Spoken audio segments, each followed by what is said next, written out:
¿Qué es el decreto de la gracia universal en el universo de I Will Eternal? Básicamente es un decreto que destruye todo, se podría decir, la sociedad hasta ese momento de las tierras desoladas. Le quita el poder a la nobleza, pero de una forma bestial y brutal. Y no es porque se lo quita la fuerza, sino que lo hace de tal forma que ni siquiera la nobleza, ni siquiera los aristócratas pueden, pues, se podría decir, oponerse a este decreto, porque si uno lo analiza, pues diría, wow, ese decreto lo beneficia en gran manera, por así decirlo. Pero la verdad es que no. ¿A quién se le ocurrió este decreto y cómo funciona principalmente en I Will Eternal? Es muy simple. Existe en este mundo, pues, dos bandos que están en constante conflicto. Uno son las tierras desoladas, otro es el río del alcance celestial. En uno está un celestial, en el otro está básicamente el emperador del infierno. Son dos polos opuestos que están constantemente en conflicto. Bai Shoshon, que es este sujeto de acá, pues ha logrado, pues se podría decir, entrar a las tierras desoladas y aquí ha logrado acumular cierto poder. Una vez que estamos en las tierras desoladas, su jerarquía es muy distinta con lo cual vendría a ser los del río del alcance celestial. De hecho, la manera en cómo organizan a las sectas y cómo organizan su distribución de poder es totalmente distinta, pero radicalmente. Voy a hacerle un video especial para explicar cómo es la organización del alcance del río celestial, pero es muy sencilla. El río tiene una fuente principal. De esa fuente se dividen como cuatro vertientes. Esas cuatro vertientes son las encargadas de proteger un muro divisorio que divide todo lo del río alcance celestial de todo las tierras desoladas. Ellos básicamente son los militares, por así decirlo. ¿Quién está entonces por sobre ellos? ¿Quién vendría a ser el que los controla? El celestial, un ser que se nos dice que ya ha superado el rango de semidios, por eso su nombre es celestial, básicamente. Ya, y dentro de esas cuatro vertientes, pues existen otra ramificación, porque un río conforme va bajando, pues hay más ramificaciones. Y cada ramificación tiene sus propias cuatro vertientes. Y así sucesivamente. Entonces, ¿cómo evitan de que haya rebeliones o que se empiecen, como se llama, a pelear por el poder? Es muy simple. Si tú quieres ascender, solamente tienes que conquistar primero toda tu región.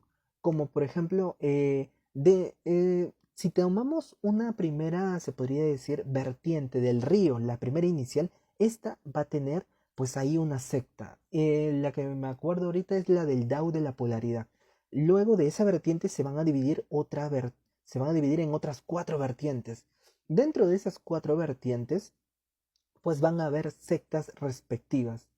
Esas sectas respectivas lo que pueden hacer es, ¿cómo se llama? Entrar en un conflicto, por así decirlo, porque no está prohibido, y se podría decir absorber a todas las de su alrededor, obviamente dentro de sus cuatro vertientes. Cristian, ¿por qué no se pueden ir entonces también si ya absorben a esas cuatro vertientes a las otras cuatro vertientes del otro lado o de otra vertiente que sea de la principal, ¿no? No se puede porque la cultivación en este universo está muy ligada con este río espiritual. Y es por eso que alejarse e irse a invadir otras cuatro vertientes de una vertiente principal, pues sería muy costoso, no tendría sentido, las pérdidas serían abismales porque este mundo es muy enorme. Se nos dice que incluso para que un cultivador vaya de sus cuatro, se podría decir, de su vertiente secundaria a la vertiente principal, se podría tardar toda una vida en recorrer ese camino. Y esto que estamos hablando de seres básicamente en la etapa de alma naciente, y alma naciente ya son seres con un considerable poder. Y ni qué decir de los devas. Algunos se nos dicen que se tardarían como 20 años o 50 años por ahí. Entonces ya te das un poco la idea del alcance o de la expansión de este territorio y de este mundo. Bueno, entonces, una vez que logres conquistar a las otras sectas dentro de tus vertientes secundarias, pues puedes obtener el poder y puedes solicitar a la vertiente superior a la que está, pues, a la que tú quieres invadir, que es, se podría decir, tu vertiente principal para ti, pero para los demás arriba vendría a ser como la vertiente secundaria, pues le envías una solicitud para ver si te aprueban de que tú puedas, se podría decir, pues tomar el lugar de la otra secta. En muy raras ocasiones se permite esto. ¿Por qué? Porque generalmente siempre se trata de llevar una jerarquía y retribuir correctamente el servicio que te brinda cada clan, cada secta. Pero hay veces en que algunos clanes pues hacen cosas indebidas, practican técnicas de cultivo que no se deben de practicar, hacen conspiraciones y muerden la mano pues que les da de comer, por así decirlo. Es ahí donde pueden aprovechar estas sectas y pues obtener el apoyo de los que están más arriba. Y una vez que estos le dan el apoyo, básicamente se podría decir, les dan como una misión. ¿Y esa misión cuál sería? Pues derrotar y tomar el lugar de la secta o de su secta principal. Una vez que van a realizar ese ataque, la secta principal no es que lo dejen a la deriva, se podría decir, destruyan sus bases, los de su secta principal para ellos. No, sino que lo que hacen es como una especie de castigo. Le dicen, bien, tú nos has traicionado o has hecho actos que son indebidos ante nuestros ojos. Entonces, lo que vamos a hacer es muy simple. Vas a resistir el ataque de tus sectas secundarias que ahora se han unido y quieren rebelarse contra ti. Si resistes el ataque, pues es probable que sigamos manteniendo esta relación y te sigas quedando en este territorio. Pero si no lo resistes, entonces las otras sectas ocuparán este lugar. Y nada, esa vendría a ser, en resumidas cuentas, cómo funciona el balance de poder en esto del alcance del río celestial. Es muy simple, simplemente domina tu territorio, luego de eso pide permiso para atacar el territorio que está muy superior al tuyo y el cual tiene una mayor distribución de energía espiritual. Y una vez que logres vencer a los que tengan ese territorio, pues tú te quedas ahí en ese territorio. Es muy simple, muy sencillo, ¿no? Bien, de lo sencillo ahora pasamos a lo complicado que está en las tierras desoladas. Las tierras desoladas es básicamente como se podría decir como un imperio. Tenemos al emperador del infierno. Él domina todas las tierras desoladas. Luego vendría a estar el archiemperador, que es alguien que ocupa el poder pero de forma subsidiaria, mientras que el otro es un poder como muy, se podría decir, divino que somete todas las tierras desoladas. El archiemperador vendría a ser el poder más humanitario, como más cercano con la gente, por así decirlo, o sea, más cercano con el pueblo, con la aristocracia, con la nobleza. Es el que da la cara por el imperio. No sé si me estoy dejando entender un poco. Pero el poder, el que tiene el mayor poder, vendría a ser el emperador del infierno. Luego del archiemperador vendría ya el pontífice del cielo, que es alguien que se encarga más que nada de los nigromantes, si mal no recuerdo, o su labor es una muy, o sea, tiene un cargo alto, pero a la vez tiene un deber para con se podría decir, para con el linaje principal del clan, ya que éste se tiene que encargar de protegerlo y preservarlo, y de que los rituales se lleven a cabo, ya que es el pontífice celestial. Ya, luego de eso ya vienen la nobleza y los aristócratas, y pues hay como un tipo ejército, hay como un tipo, se podría decir, de orden jerárquico, incluso en la nobleza y los aristócratas. Y ahí es donde entran los cinco reyes, no, los tres reyes de las tierras desoladas. Que ahí está, bueno, los tres reyes que no me acuerdo su nombre ahorita, pero debajo de esos tres reyes hay cinco duques celestiales. Debajo de esos cinco duques celestiales hay 10 duques terrenales. Debajo de esos 10 duques terrenales están los 100 duques que solamente son duques, por así decirlo. Cada uno pues va avanzando hasta llegar al nivel semidios. Los reyes son semidioses, los duques vendrían a ser devas ya a punto de convertirse o de pasar al rango de semidioses. Los duques ya terrenales vendrían a ser devas que están por intermedio, por así decirlo. Y los duques son solamente cultivadores de alma naciente. Entonces, esta ley que te comenté en un principio, ¿cómo es que va a destruir toda esta jerarquía? Verán, con el tiempo, si mantenemos este orden, se podría decir, este sistema, va a pasar algo muy curioso.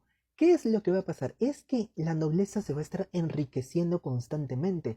Las bases de cada secta van a ser totalmente inmensas. ¿Y qué nos garantiza que más adelante estos tipos pues simplemente no quieran conspirar contra el linaje principal o no quieran conspirar contra el propio pontífice o no quieran conspirar contra el emperador del infierno? Es cierto, sí, son seres con gran poder, el sumo pontífice es literalmente un semidios, pero aún así las bases de cultivo, se podría decir, la cantidad de formaciones que tiene para detener o para por lo menos frenar el ataque de un semidios, se nos dejó de ver que eran inmensas, tenían como más de 1000 formaciones especializadas en detener ataques de semidioses, tenían más de 10 millones de píldoras que para los nigromantes básicamente les ayudaba en su cultivación y les ayudaba a mantener una lucha constante. Ahora imagínate, más de 1 millar de cultivadores se podría decir, de la etapa Deva, que tengan esta cantidad de píldoras de almas y que puedan llevar a cabo formaciones para protegerse de los ataques de un semidios. Es cierto que un cultivador en el nivel semidios pues tiene ataques formidables, tiene una energía impensable, pero aún así ante esta cantidad de bases que tiene cada secta, pues sí representa una amenaza, ¿no? Porque se podría decir, estos recursos que te he mencionado, no es que sean de toda la aristocracia, no es que sean de toda la nobleza, era de una secta, de la más pequeña, de un duque, no un duque terrenal, no un duque celestial, no un rey, no, era de un duque, uno de la nobleza por ahí nomás. Y ahí es donde el pontífice se empezó a dar cuenta de que no, de que a estos tipos hay que encontrar la forma de frenarlos. Y bueno, los de la nobleza estaban un poco inconformes con Bai Shoshong, o con Baijo, que había adoptado ese nombre en ese entonces. Y habían hecho un acto que básicamente le arrebataron a quien era su aprendiz de este tipo.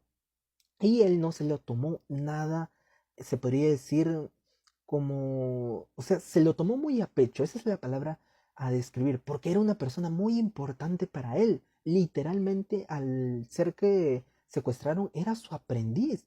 Y no lo secuestraron porque, se podría decir, porque querían vengarse de Bai Shoshong, no, lo secuestraron porque querían utilizarlo para un ritual para mejorar su nivel de cultivación a la hora de invocar estas llamas espirituales. Y esto le iba a llevar un tormento impensable para este aprendiz.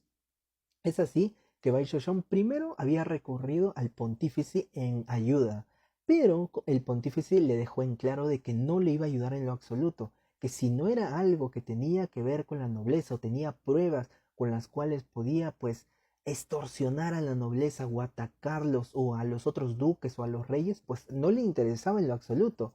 Ah, y para los que se estén preguntando por qué el pontífice pues le pedía estas cosas a Bai Shoshong, es que en este momento Bai Shoshong era como el comisario de todo el imperio, como el comisionado, como una persona que se encargaba de velar por el orden, por el bienestar de toda la gente y se encargaba de investigar cualquier conspiración, cualquier acto que pueda ir en contra de las normas establecidas por este lugar. Es por eso que básicamente él tenía un cargo poderoso y los nobles tenían un gran rencor contra él. Ya, luego de que el pontífice pues dejara en claro cuál era su posición y que no iba a ayudar de buena forma a Bai Hao para que él encontrara a este aprendiz que habían secuestrado los otros nobles, pues este tipo se le ocurrió este plan que en primera instancia él dijo que no lo quería aplicar porque sabía que una vez que lo aplique iba a cambiar pues la distribución del orden de todo el imperio. Número 2, sí o sí, ahora la nobleza lo iba a querer muerto, pero, o sea, iban a tener un odio hacia Baihao, pero desde los huesos, desde incluso generaciones pasadas. Se podría decir que aparecerían solamente para maldecir a este tipo. Número 3, el pontífice se podría lavar las manos, porque todo el odio vendría solamente para este tipo, ¿no? Entonces, al pontífice, ¿qué más le convendría? ¿Le convendría este plan? ¿Sí o no? Pues la respuesta es que sí. ¿Sabes qué más le convendría al pontífice? Pues que le des al botón de seguir para que sí te sigan apareciendo más historias, más se podría decir datos de novelas ligeras y de todo este mundo que vendría a ser de la cultivación y también de Lord of the Mystery y otras historias más, pero siempre manteniendo pues nuestra temática que son las novelas ligeras. Ahora sí, sigamos con esto. ¿Cuál era el plan entonces de la gracia universal? Es muy simple. Como estos cultivadores están obteniendo unas bases tan profundas porque sus sectas están llenas y repletas de hartos elementos peligrosos y de harta riqueza, ¿cómo los diezmamos sin que se den cuenta? Es muy simple. Cada duque tiene la manía pues de tener varias esposas. Tiene se podría decir, la fortuna de tener muchas mujeres a su alcance. Y es por eso que tiene hartos hijos bastardos por doquier. Aún así, siempre al que le dan preferencia es al primogénito, al hijo del linaje principal, solamente a él. A los otros bastardos, se podría decir, los tratan de la peor forma en algunos casos y en otros pues simplemente los dejan de lado, los apartan, centrándose solamente en uno en el hijo del linaje principal. Pero con este edicto que se le ocurrió a Bai Shoshong, lo cambia todo, porque obliga a que traten a todos los hijos de los duques, a todos los hijos de los clan, como los hijos principales, y que la riqueza del clan se distribuye entre cada hijo. ¿Qué quiere decir esto? Que por obligación ya no puedes darle toda tu herencia solamente a tu hijo primogénito, al hijo que tú quieres, no, sino que si has tenido 100 hijos con 100 concubinas, por así decirlo, o has tenido como 800 con una gran cantidad de sirvientas, pues ahora cada uno de esos hijos debe y merece recibir una parte de tu herencia y merece recibir una parte pues para que pueda cultivarse y para que pueda postular al puesto de duque, porque anteriormente solamente el hijo del linaje principal podía heredar el puesto de duque, podía heredar el puesto de rey, solamente ellos. Pero una vez que se emitió esto, pues ahora los hijos bastardos no solo iban a obtener la herencia, sino que también podían postular al puesto que tenía su padre. Y esto lo cambia todo. Alguien pensará, no, Cristian, no lo cambia nada, porque entonces el dinero se sigue quedando dentro del propio clan. Sí y no, porque ahora que esta división vaya para con cada hijo bastardo, por así decirlo, se van a crear divisiones en el clan. Número uno, la riqueza ya no está unificada en todo el clan, sino que ahora está redistribuida entre cada heredero, por así decirlo. Cada heredero ahora tiene una parte de esa riqueza. Si lo vemos desde ese punto, el clan se ha fraccionado. Y en esa fracción ahora han surgido básicamente, como se podría decir, libertad para que puedan competir entre sí. Entonces ya no es un clan todo unido que una sola cabeza dirige todo, sino que literalmente es en apariencia hay una cabeza que está al mando, que vendrían a ser un duque celestial, un duque terrenal. Pero debajo de él ahora tiene a sus hijos en los cuales por ley tienen toda la herencia del duque, que es una infinidad, pues dividida, lo cual va a disminuir considerablemente el poder de cada uno. Luego de eso, cada uno va a competir constantemente por obtener el puesto del duque cuando éste muera, obviamente, lo cual va a generar cierta desunión, lo cual va a evitar que se formen lazos, por así decirlo, porque obviamente cada uno quiere lo mejor para sí mismo, lo cual va a incentivar la competencia y lo cual evitará que algunos clanes sigan actuando tan tiránicamente y va a disminuir considerablemente sus bases de cultivo, porque si seguimos bajo esta regla, porque no es que la regla aparezca una vez y de ahí desaparece, no, porque esta regla ya se queda para siempre. Ahora que se ha fraccionado ese poder entre los hijos directos del jefe del clan, los que ha tenido no importa con quién mujer, ahora esos hijos también son del linaje directo, ya han sido reconocidos por la ley. Entonces esos hijos, cuando tengan sus hijos, también por ley esos hijos, así ellos hayan heredado el título de duque o no, porque por su sangre corre la sangre desde, se puede decir, la cabeza principal, pues ahora esos hijos de los hijos también tienen derecho a la herencia. Entonces se dan cuenta que se va fraccionando poco a poco y con el tiempo las bases de cultivo o las bases que tenía cada secta van a desaparecer. Es cierto que algunos van a estar manteniendo el orden, las apariencias, pero no lo van a poder controlar conforme vaya pasando el tiempo. Tarde o temprano todo ese poder se va a ver disminuido, diezmado por completo. Y es por eso que Bai Shoshong o Baiho se había rehusado a utilizar ese plan, pero como lo llevaron al límite, pues ya lo terminó utilizando y al pontífice le agradó. A él le venía como anillo al dedo este plan, porque obtenía grandes beneficios. Le ponía un límite a la nobleza y a la aristocracia. Evitaba que estos pudieran tener una base para poder, se podría decir, idear planes y conspiraciones contra el linaje principal o contra su propio poder de él. O sea, con esto literalmente, incluso si la nobleza, si la aristocracia y el linaje principal se unían para querer frenar esta propuesta y increpar al pontífice del cielo sobre que esta es una ley, se podría decir que no tiene sentido, que no tiene ni pies ni cabeza, que lo va a perjudicar, no se podría decir no lo podrían culpar a él directamente, sino que él podría culpar a Baijo y se lavaría las manos, por así decirlo. O sea, esta ley le venía como anillo al dedo, básicamente, a este sujeto. Y es por eso que una vez que encontró, se podría decir, que Baijo le dijo esta idea, él, como agradecimiento y para que haga cumplir esta ley, básicamente, le otorgó más, se podría decir, soldados moribundos. Que soldados moribundos es un término que yo utilizo, pero tiene un término dentro de la novela para este ejército que no, se puede decir, está conformado por muertos, pero estos muertos, conforme tú los vas atacando, van obteniendo o van aumentando su base de cultivo. Son uno de los, se podría decir, ejércitos más peligrosos que existen. Y él como comisionado y como él va a, se podría decir, a disciplinar a todo el pueblo, él es el que hace respetar la ley, pues básicamente tiene que tener un ejército que lo respalde. Y es por eso que su poder aumentó. Y gracias a ese poder, pues pudo descubrir quién había secuestrado a su alumno, a su aprendiz, y más importante, quiénes eran los responsables detrás de todo eso, a los cuales pues los de una. Es cierto que este es un, se podría decir una novela ligera de comedia y de, se podría decir, momentos divertidos, pero cuando ocurrieron estos eventos, Baihu dejó ver muy en claro cuál era su posición cuando una persona pues iba a atentar contra él o contra sus seres queridos. Literalmente se la jugó por completo. E incluso en uno de sus pensamientos se nos dice que si él no hubiera logrado recuperar a su aprendiz, él mismo hubiera iniciado una campaña desde, se podría decir, el río Alcance Celestial para invadir todas las tierras desoladas, para destruirlo todo y arrasarlo por completo con tal de hallar, se podría decir, una pista que lo lleve a su aprendiz nuevamente. Y desde ahí ya vemos el cariño que le tenía Baijo a su aprendiz, ¿no? ¿Quién es su aprendiz? Su aprendiz también se llama Baijo. ¿Por qué? Recordemos que este de aquí es Bai Shoshong y ha adoptado el nombre de Baijo. Baijo vendría a ser un personaje que murió anteriormente. Luego Bai Shoshong recuperó su alma y es esta alma la que es su aprendiz. Bai Shoshong sacrificó mucho para devolverle la conciencia a Baijo. Y es por eso que Baijo se volvió su aprendiz, pero el nombre de Baijo pues lo sigue pues obteniendo Bai Shoshong, ya que esa es su identidad secreta en las tierras desoladas.